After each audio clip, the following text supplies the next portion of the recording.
본문 말씀 너무 유명하여 위기 때마다 묵상하던 말씀이기도 하고, 작년에도 평화를 구하는 하나님의 말씀을 나눌 때에 같은 본문으로 말씀을 나눈 일이 있습니다. 올해는 사도행전을 계속 강해를 하다 보니까 마침내 27장에 이르게 되었는데, 피해갈까 하다가 또다시 위기의 4차 유행이라는 복병 앞에서 이 말씀 또다시 유사한 말씀이라 할지라도 리마인딩하고 다시 옷깃을 여이는 마음으로 말씀을 붙잡아야 되겠다 하여 같은 본문에 계속 머무르고 있습니다. 이전에 있었던 말씀보다 더 세분하여 같은 본문을 가지고 다음 주일까지 3차례의 말씀을 드리는 것은 우리가 이 말씀 속에 잡아야 할 주의 은혜가 있고 또 갖추어야 할 우리의 믿음의 요소가 있기 때문이었습니다. 오늘도 말씀을 묵상하며 풍랑 속에서도 하나님의 사람은 어떻게 살아왔으며 우리는 어떻게 살아가야 할 것인가를 또 2차례 묵상해 보고자 합니다. 감리교의 위대한 창시자라고 할 수 있는 요한 웨슬레라는 분이 있습니다.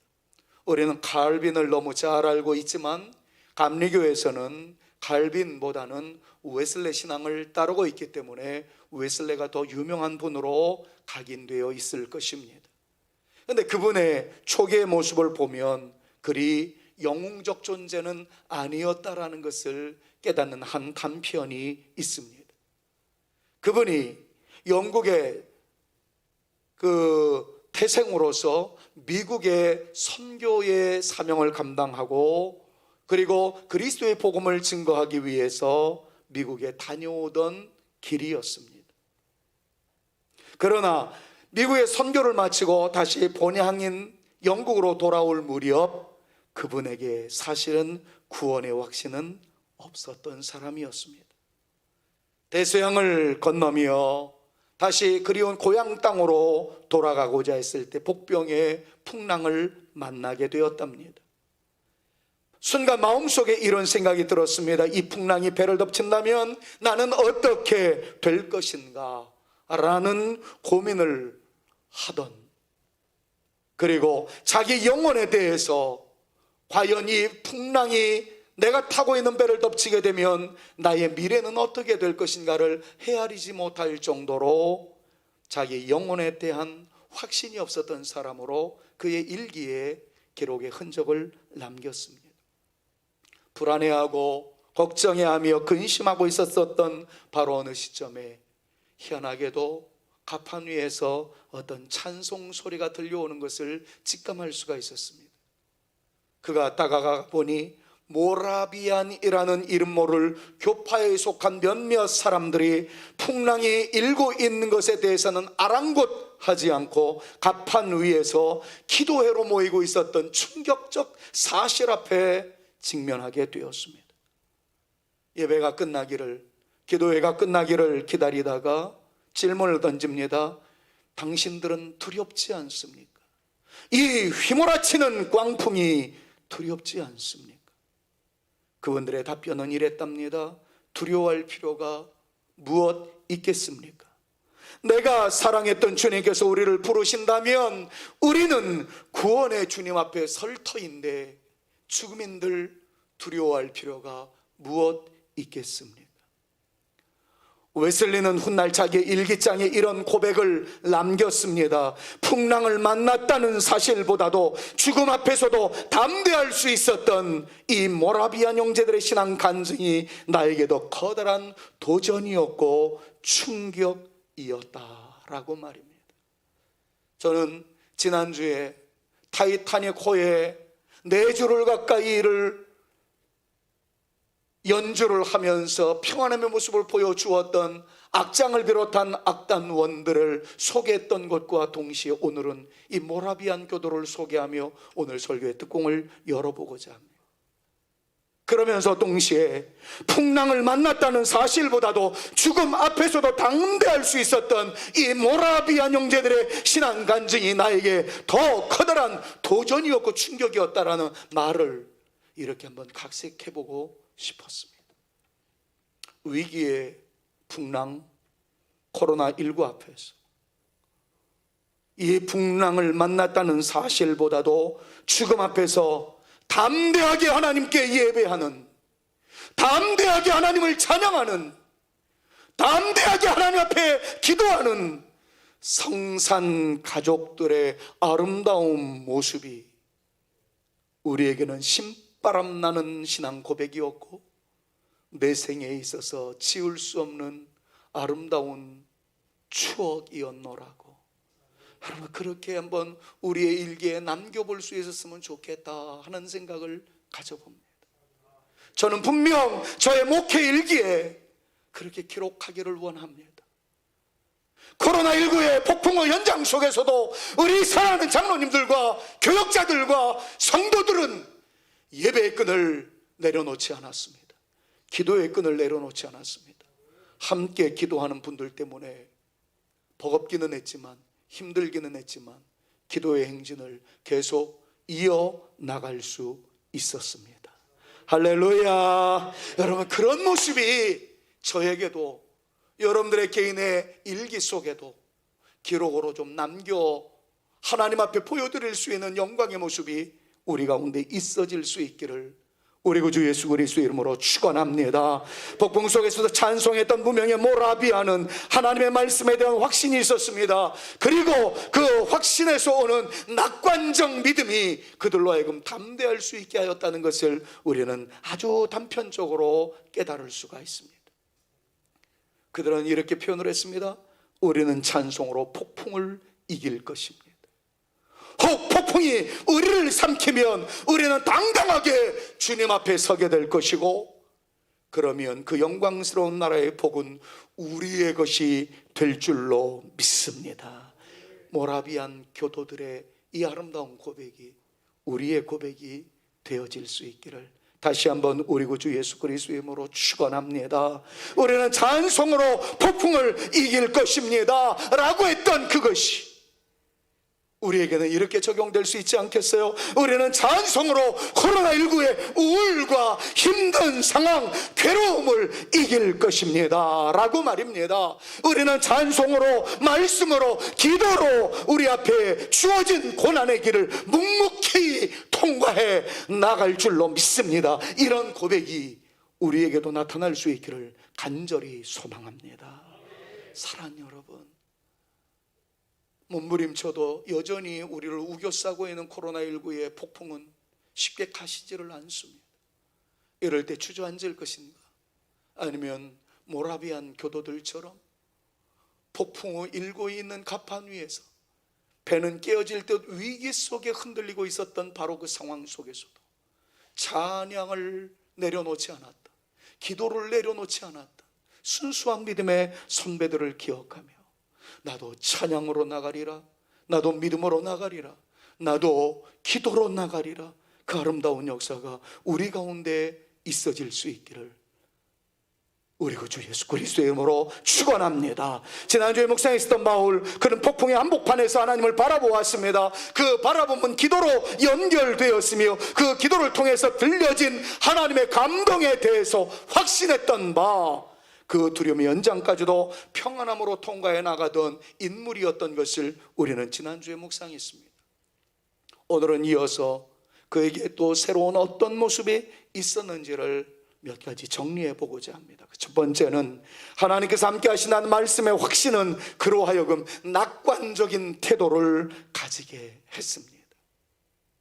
오늘도 예배드리기 위해서 조금 일찍 예배당에 내려왔는데 우리 장로님도 어김없이 저보다 더 먼저 내려와서 교회 현관에 모여서 335 기도를 하며 성도들의 안부를 대화 중에 나누고 있었습니다. 제가 내려가니까 한결같이 반가움의 인사를 나누고 난 다음에 우리 장로님 중에 한 분이 우울증이 생기는 것 같아요. 그래서 제가 얼른 용어를 교정해 드렸습니다. 우울증은 병이니까 우울증이라고는 하지 말고 우울감이라고 합시다. 그렇게 얘기를 했어요. 사실 저도 우울증일지 우울감일지 하기 어려울 정도로 정말 마음 상태가 잿빛 같습니다. 좀 환한 빛이 왔으면 좋겠는데 성도들을 생각하며 성도를 뵙지 못함에 대한, 함께 예배드리지 못하는 이 모든 상황에 대한 우울감이 얼마나 저의 마음을 힘겹게 만드는지 모르겠습니다. 사실 사람의 시선으로 보았을 때 최악의 상황이었던 바울이었지만, 바울에게 주시는 하나님의 말씀은 바울로 하여금 상황을 긍정적으로 그리고 낙관적으로 처리할 수 있는 힘을 주셨다는 것을 우리는 본문 말씀을 통해서 배울 수가 있습니다. 우리의 현실을 놓고 보면 기쁠 일 별로 없어요. 웃을 일 별로 없어요.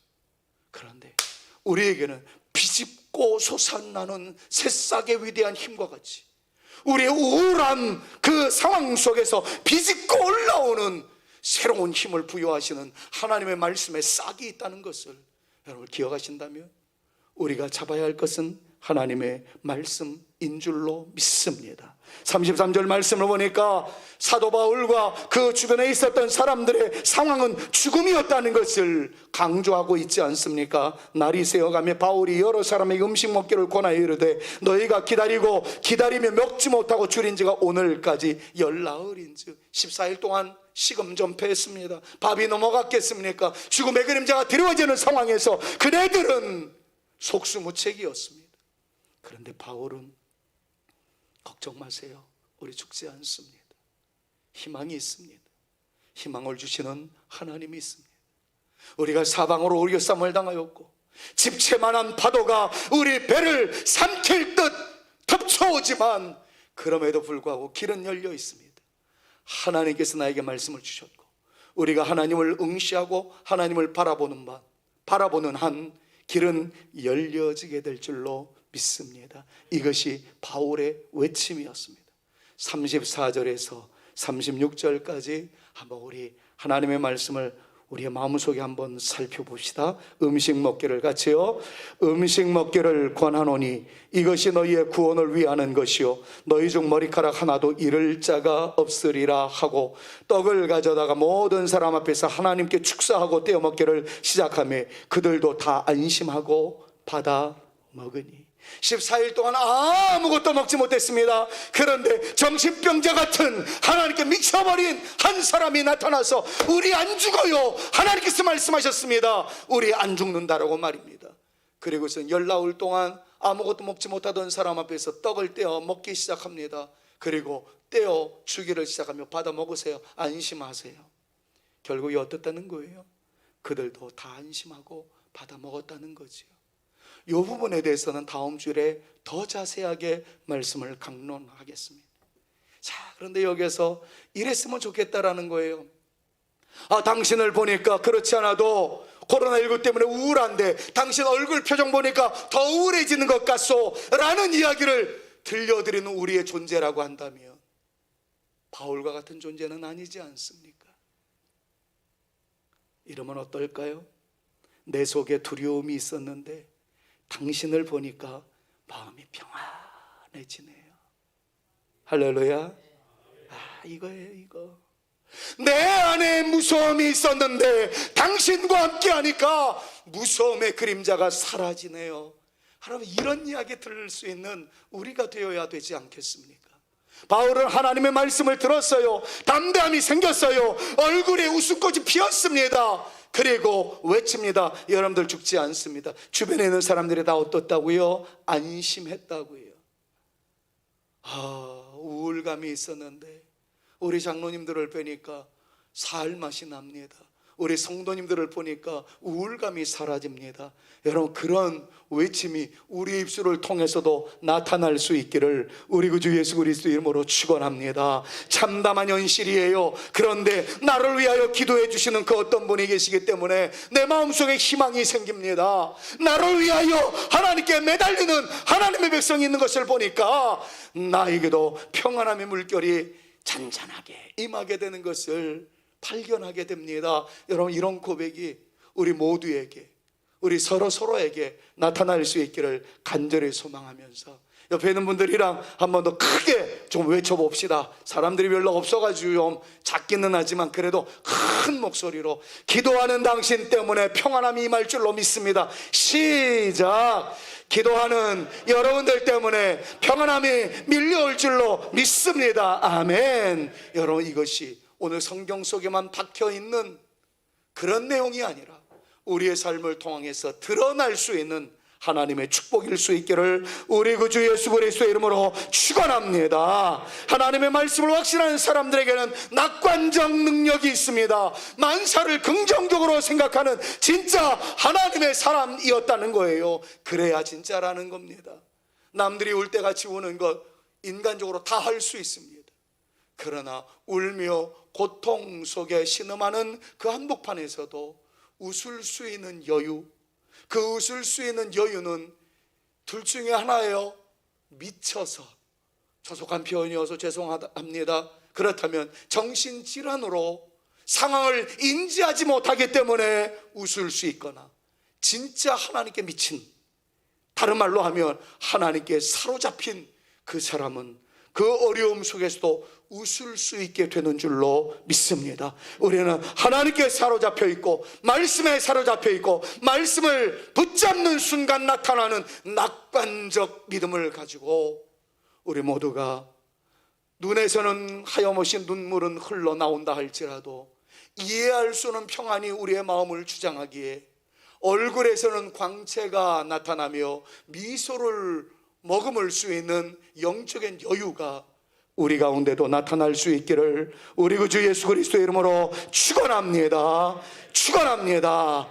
저는 이렇게 낙관적 태도에 대해서 여러분들과 함께 말씀을 나눌 때마다 모리아 산의 아브라함 이야기를 항상 했던 기억이 있어요. 오늘도 처음 제 설교를 듣는 분들이 있을 것 같아서 이 이야기를 굳이 빼지를 않겠습니다. 어떤 내용입니까? 100세 때 낳은 아이가 이젠 제법 어른 티가 났습니다. 이제는 나의 노후를 그 아들에게 다 맡길 수 있는 그런 상황이 되었을 때 하나님께서 청천벽력 같은 명령을 내리시는 거예요. 이삭을 번제로 바치라는 겁니다. 내 노후 보험이 이삭에게 있습니다. 나의 모든 노후를 책임질 그 의미 있는 희망이 아들에게 있었습니다. 그런데 그 아들 죽이라는 겁니다. 정신없는 아브라함이 그 말씀에 순종하죠. 사흘길 3일길을 걸어가는 동안에도 흔들리지 않습니다. 이삭이 묻습니다. 양 태울 나무는 내가 짊어지고 가고 있는데 양이 없습니다. 아버지는 아브라함이 이야기합니다. 하나님께서 준비하실 것이다. 모리아 산에 마침내 도착했습니다. 아버지가 이삭에게 자초지종을 이야기하면서 하나님께서 너를 양 대신 바치라고 하더라. 이삭이 순종하여 자기를 묶어달라 이야기하며 단 위에 올라가 눕게 됩니다.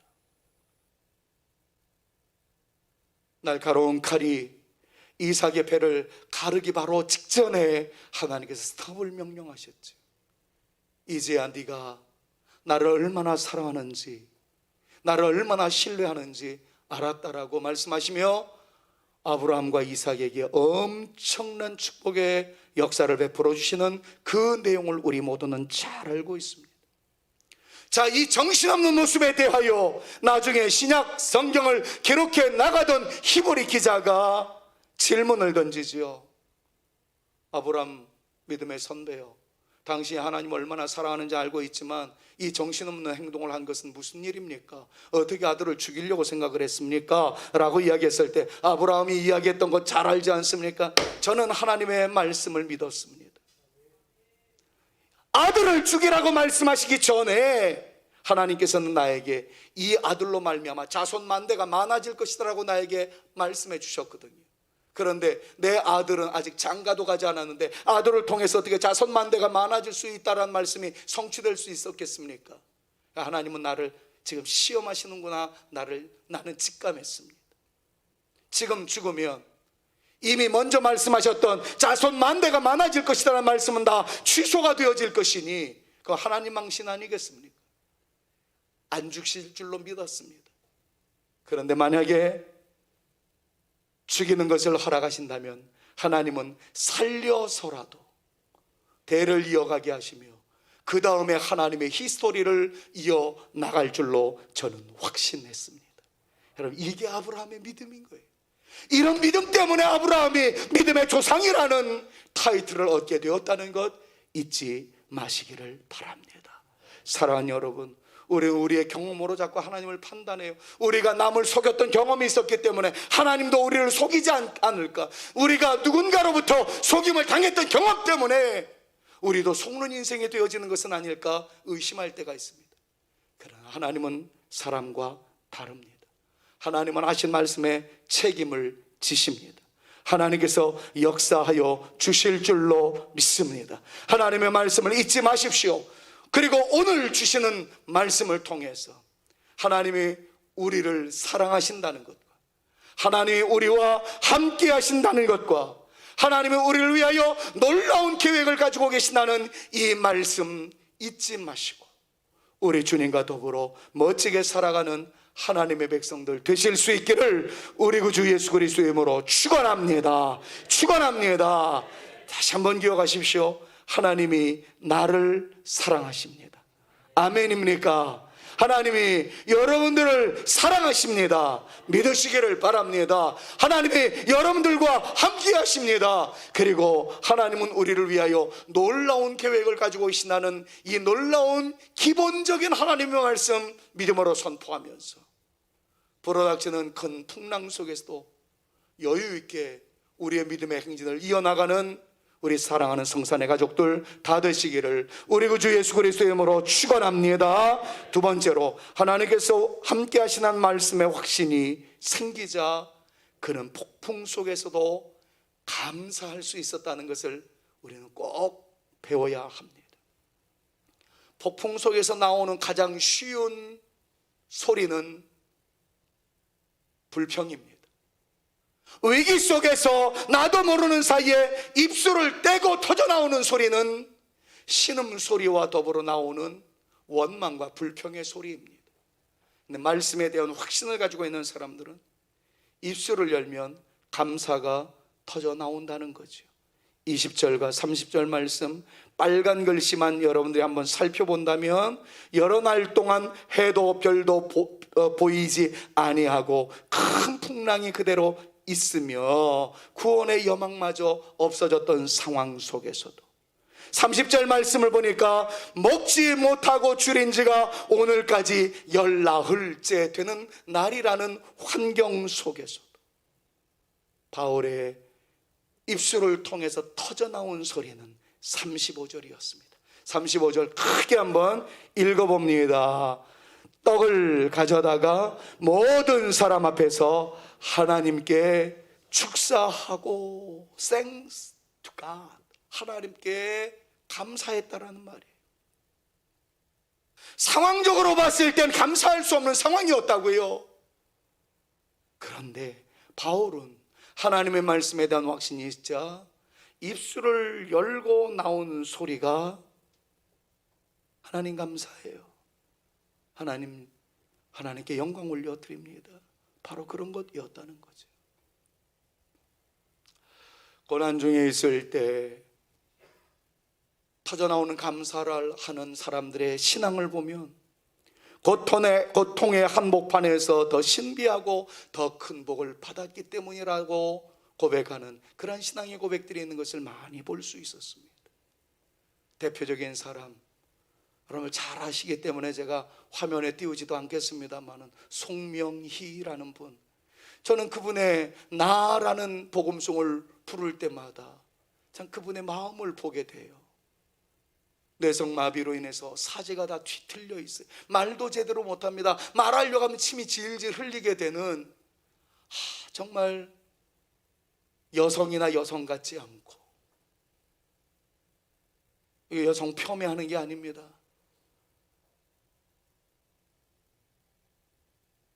온전한 사람의 모습을 보이지 않는, 인간적으로 봤을 때는 가장 비참함을 안고 살아가는 분인데, 그런데 그분이 그런 표현을 하잖아요. 나는 남이 갖고 있는 건강도 있지 않고요, 남이 갖고 있는 재물도 가진 것도 없고요, 지식 또한 없어요. 그러나 하나님에 대한 공평성, 하나님의 공정하심에 대해서는 나는 누구보다도 잘 알고 깨닫고 있습니다. 그러면서 뭐라고 이야기합니까? 하나님은 남이 가지지 못한 것을 나에게 주셨다라고 말을 해요. 남이 보지 못하는 것을 보게 해주셨다는 거예요. 남이 듣지 못한 신비한 음성을 들었다는 겁니다. 온몸은 만신창이가 되었지만 세밀하게 들려주시는 주님의 음성을 들을 수 있는 영적인 귀가 열렸으며 영적인 눈이 열렸다라는 것을 그녀는 고백하고 있어요. 건강한 사람들을 향해서는 여러분들은 많은 것을 가졌지만, 그리고 나는 여러분들이 가지고 있는 모든 것들을 갖지 못했지만 하나님은 나에게 특별한 은혜를 베풀어 주셨어요. 함부로 움직이지 못해서 머물러 있어야 하지만 그곳에서 주님을 만나는 축복을 누리게 되었고, 다른 것을 볼 수 있는 활기찬 생의 아름다움은 보이지 않았으나 다른 것들을 보지 못하는 것 대신 하나님을 볼 수가 있었고, 많은 정보를 내가 귀로 입수하지는 못했지만 주님의 음성을 들을 수 있는 신비한 채널이 나에게 하나 생겼다라고. 여러분, 이것이 믿음의 사람들이 할 수 있는 아름다운 신앙 고백 아니겠습니까? 지난 주일 비대면 예배 속에서 많이 울었습니다. 시간이 지나면 나아질 것을 기대하며 잘 견디었는데 다시 비대면 예배를 드릴 수밖에 없는 현실이 참 안타까웠습니다. 그럼에도 성도님들의 준비된 예배를 믿었기에 우리 성도님들은 흩어져 예배 드린다 할지라도 반드시 화면 앞에서 정장 차림의 예배를 드릴 것이라는 확신이 있었기 때문에, 죄송한 표현입니다만 제 딸내미 부부도 텔레비전, 인터넷 화면 앞에서 정장 차림으로 예배를 드린 걸 인증샷 찍어가지고 저에게 보내줬어요. 아빠, 모든 성도님들도 다 지금 이렇게 예배 드릴 거예요. 힘내세요. 사랑하는 성산가족 여러분, 이 설교하는 도중에 한번 좀 도움을 요청합시다. 오늘 지금 예배 드리고 있는 여러분들의 모습을 좀 인증샷 찍어가지고 저한테 좀 보내주세요. 여러분들은 저한테 지금 화면을 통해서 예배 드리고 있는 것을 보시니까 좀 그럴지 모르지만 저는 정말 우울증은 아니어도 우울감에 사로잡혀서 여러분들은 못 봐서 지금 화면에 앞에서 설교를 들으며 예배 드리고 있는 것을 인증샷을 찍어가지고 제 카톡에 불이 나도 괜찮습니다. 총회를 하다 보니까 하루에 카톡 문자를 통해서 날라오는 것만 수천 통이에요. 그래 괜찮아요. 근데 우리 성도님들이 보내주신 건 제가 다 열어볼 테니까 여러분을 보고 싶어서 미치겠어요. 여러분들이 예배 드리는 거 보고 싶어서 제가 견딜 수가 없어요.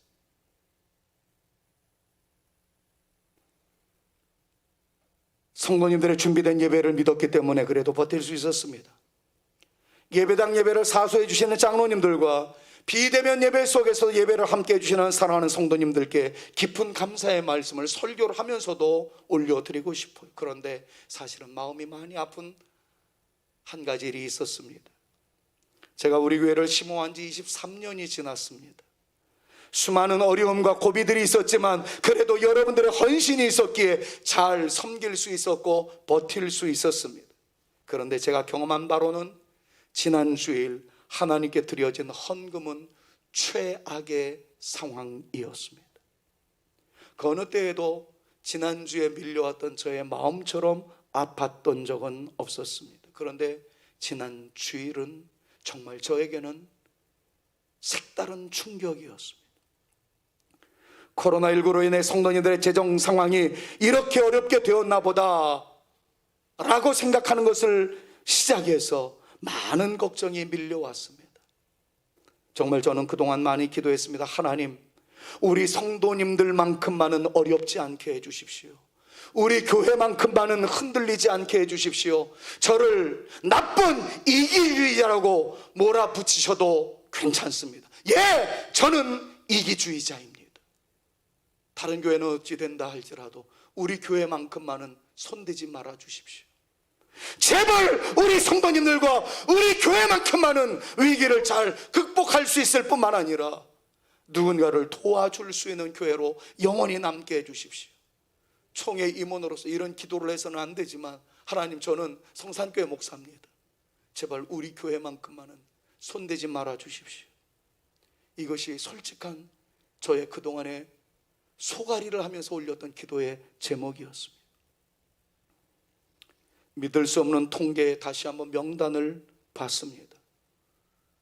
매주일 재정위원장으로부터 보고를 받기 때문에 액수를 다시 한번 살펴보았는데 액수에는 변함이 없었습니다. 그런데 제 눈에 띈 이름이 있었습니다. 저는 이름을 밝히지 않은 것으로 유명한데 그냥 편의상 이름을 밝히겠습니다. 11조 명단에 김기현, 하지협이라는 두 녀석의 이름이 있었던 거였어요. 녀석들은 지금 현역으로 군복무를 하고 있는 청년들입니다. 그런데 11조 헌금 명단에 온라인으로 드려진 것을 보았어요.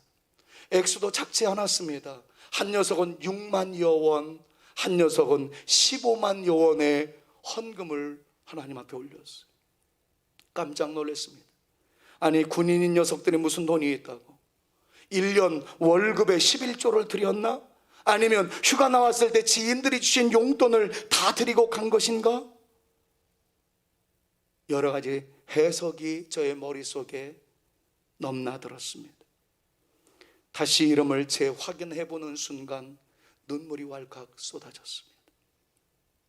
저는 어쩔 수 없는 사람인지라 교회 살림을, 외부의 봉사를 염려해야 하기 때문에 교회 유지는 물론이거니와 해외 선교에 대해서, 그리고 구제를 위해서, 여러 가지들을 위해서 헌금 액수를 살펴볼 때가 없지 않아 많이 있으나, 그날은 이름에서 얼마나 큰 감격이 저에게 밀려왔는지 부끄러운 고백을 하게 됩니다. 이렇게 기도를 했습니다. 하나님, 헌금의 액수는 현저히 줄어들었지만, 그래서 힘들다라고 안타까움이 밀려왔지만 여기에 사람이 있었네요. 제가 부임할 때 엄마 배 안에 있었던 녀석들이 이렇게 장성하여 교회를 세우는 일에 앞장서는 인물이 되었네요. 하나님, 감사합니다. 이게 지난주에 예배 다 드리고 혼자 주일 저녁을 보내면서 들었던 저의 마음이었습니다. 오래전에 읽었던 책 한 권 이야기하고 마치겠습니다.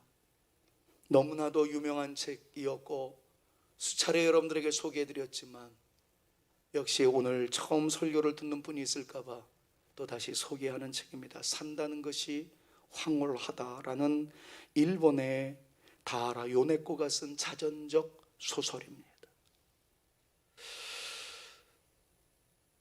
어머니가 고등학교생 때 세상을 떠나셨다는 이것 때문에 좌절감이 생겨서 달려오는 열차에 몸을 던져 마침내 두 발을 잃어버리고 왼쪽 손도 다 날아가 버리고 달랑 오른쪽 팔만 남아있는데 그것도 3개의 손가락만 겨우 남아있는 비참한 몰골의 요네코의 소설입니다. 좌절 속에 있었을 때 달랑 남은 오른쪽 한 손과 3 손가락, 그것을 보고 잘려져 나간 2 발과 왼팔의 실종, 이 비참한 모습에 살 길이 막막했던 그에게 타하라 아키토시라는 한 청년이 접근을 해서 예수 그리스도의 복음을 증거합니다. 그리고 그에게 넌지시 건넨 전도지에는 누구든지 그리스도 안에 있으면 새로운 피조물이라, 이전 것은 지나갔으니 보라 새 것이 되었도다 라는 복음의 내용이 써 있었습니다. 그 말씀을 보았던 요네코는 그날부터 마음에 감동이 일어나기 시작을 하였고 마침내 타하라 아키토시라는 사람의 구원 요청에 근거해서 예수님을 믿기 시작합니다. 삶을 감사로 받게 되자 그녀의 내면과 삶 또한 아름다워져 가기 시작하였고 복음을 제시했던 아키토시라는 형제와 결혼까지 하게 되는 축복을 누리게 됩니다. 딸 둘을 낳았습니다. 그녀의 책을 읽어 내려가다 보면 저도 모르는 사이에 하염없이 눈물이 떨어지곤 했는데, 그 중에 감자와의 전쟁이라는 한 단편이 있습니다. 감자를 깎아서 맛있는 찌개를 끓여드리려고 무던 애를 쓰는데, 세 개의 손가락을 가지고 감자를 고정시켜 놓고 깎아 내려간다는 것은 불가능한 일이었습니다. 여러 차례 시도를 해봤으나 깎으려고만 하면 떼굴떼굴 굴러가는 그 모습 속에 얼마나 자기의 비참한 모습이 또 떠올려졌겠습니까? 절망감이 솟았지만 그녀는 사랑하는 남편과 아이들을 위하여 감자 요리를 할 수 있게 해달라고 기도하였답니다. 그럴 때 번쩍 스쳐 지나가는 한 아이디어가 떠올라졌습니다. 감자를 놓고 용이 주도하게 가운데를 갈랐습니다. 그리고 갈라진 그것을 도마 위에 올려놓으니까 요리하기가 쉬워졌다는 거지. 그 내용을 쓰면서 산다는 것은 황홀합니다 라고 그의 책에 표지를 썼던 거예요. 삶의 행복은 먼데 있지 않다는 겁니다. 이렇게 작은 것에서도 행복할 수 있다는 것이었어요.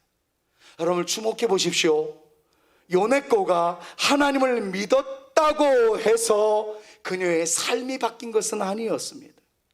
감자와의 전쟁을 벌여야 할 만큼 여전히 삶은 녹록지 않습니다. 열악합니다.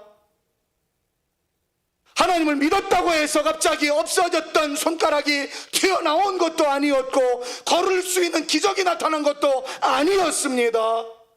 그런데 한 가지가 바뀌었습니다. 그것은 그녀의 마음이 바뀌었다는 거예요. 예수님의 사랑이 산다는 것이 황홀하다는 고백을 할 정도로 그녀를 바꾸어 버린 것입니다. 오늘의 말씀을 정리하며 이렇게 말씀드리고 싶어요.